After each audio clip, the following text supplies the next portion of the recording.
Good afternoon, ladies and gentlemen. I'm here to discuss conflicts surrounding UAS regulations on a state, federal, and local level.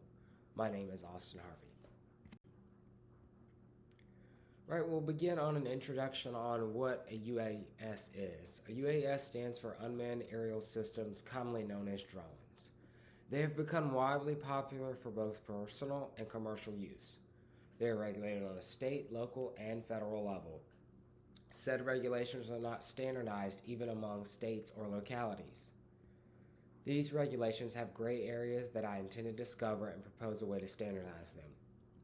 With more standardized regulations, more people will be comfortable buying and utilizing drones to their fullest extent. The possibilities are truly endless. A little background on unmanned aerial systems is they were first introduced for military use. Companies like DJI have also invented drones that can be used to spray crops, otherwise known as agricultural drones.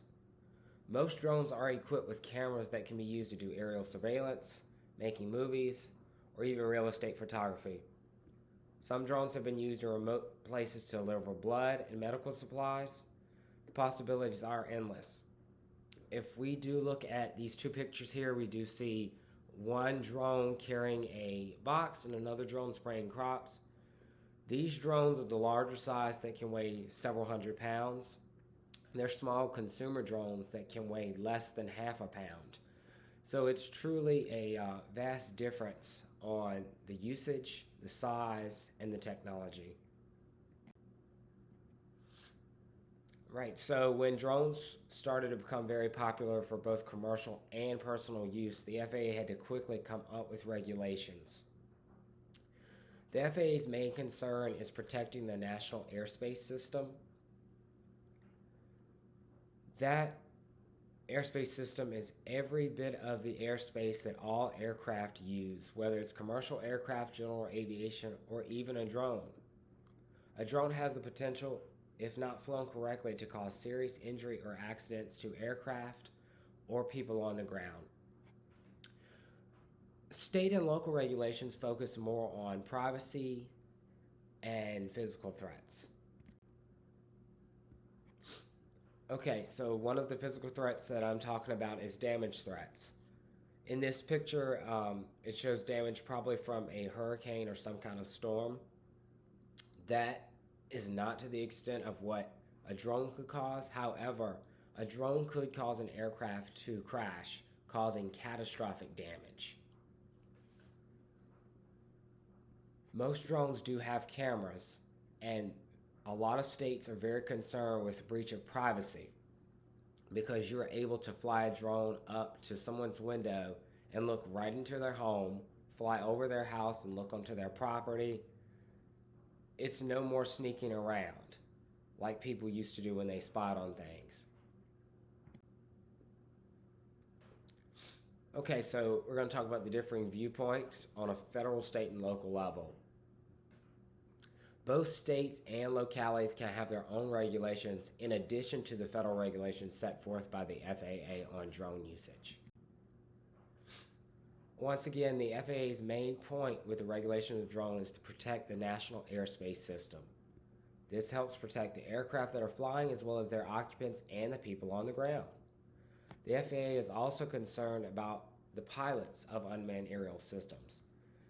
They want to know whether the pilot possesses a commercial license if they are using the drone for a commercial purpose, whether they have the appropriate endorsements to do so, what the use of the drone is for, if they are in good mental health, as well if they are intoxicated or not.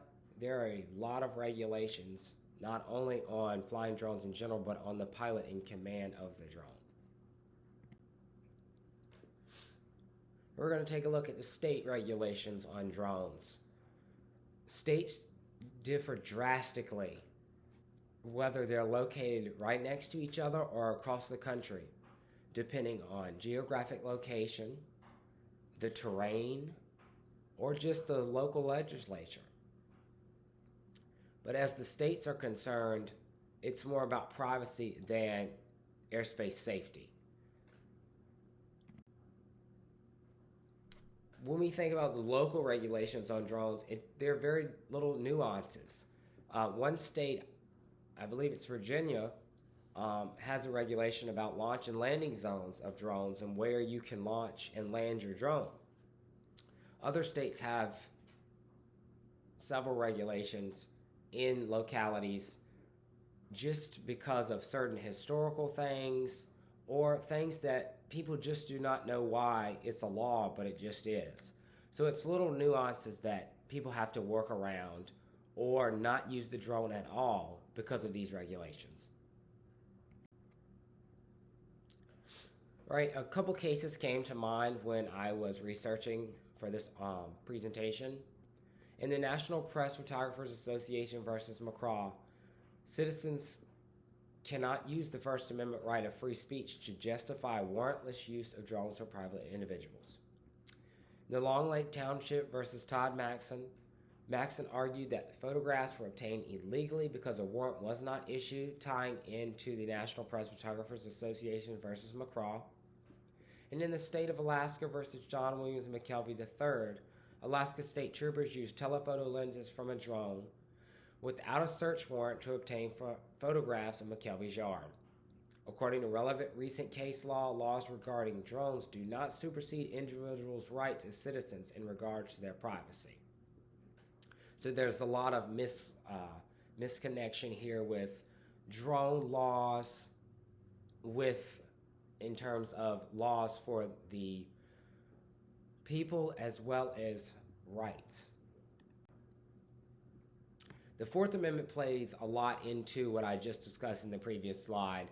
Fourth Amendment states that the right of the people to be secure in their persons, houses, papers, and effects against unreasonable searches and seizures shall not be violated, and no warrant shall issue, but upon probable cause supported by oath or affirmation, and particularly describing the place to be searched and the persons or things to be seized. If we think about the case of the state of Alaska versus John Williams McKelvey III, Alaska state troopers illegally used the telephoto lens from the drone to obtain photos of his yard. Once again, drone laws do not supersede individuals' rights in regards to privacy. Right, we're going to talk about some solutions to some of these regulations on all three levels, federal, state, and local. Okay, so we have to look at a common denominator here. Excuse me. On a federal level, the next level under them is the states. I think that the FAA needs to enact broad regulations among all the states. If they look at some of the common issues among all states, they can start to determine which ones are relevant enough to become federal regulations. When we talk about the localities, as I mentioned earlier, some localities have very unusual laws.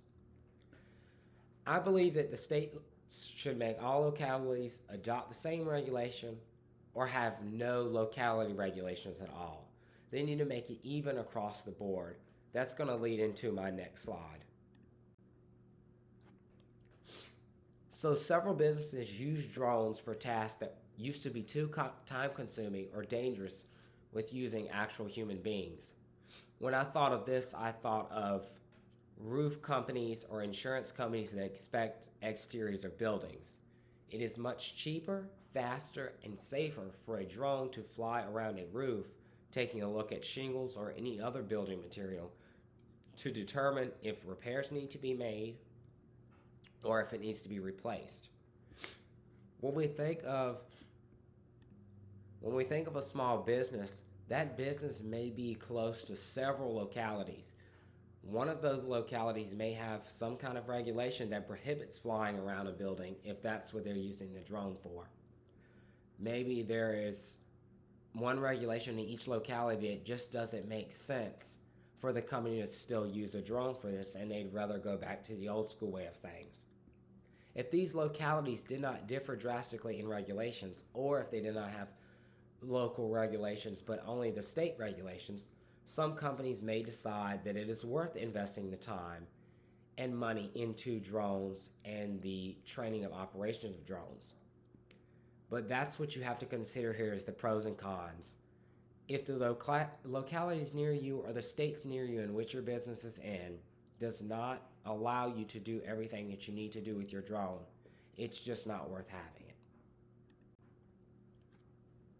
With the ever-growing popularity of drones more now than ever, for both personal and commercial use, manufacturers should produce drones with a commonality among other manufacturers so regulations will apply to them no matter what the brand of drone you own as regards to size, shape, speed, highest altitude, any type of operational features, specifications that these drones have. If we can make it just flat out straight across the board, everything on a normal level, there can be no miscommunication. Hope you all enjoyed this presentation. I hope you have a wonderful day.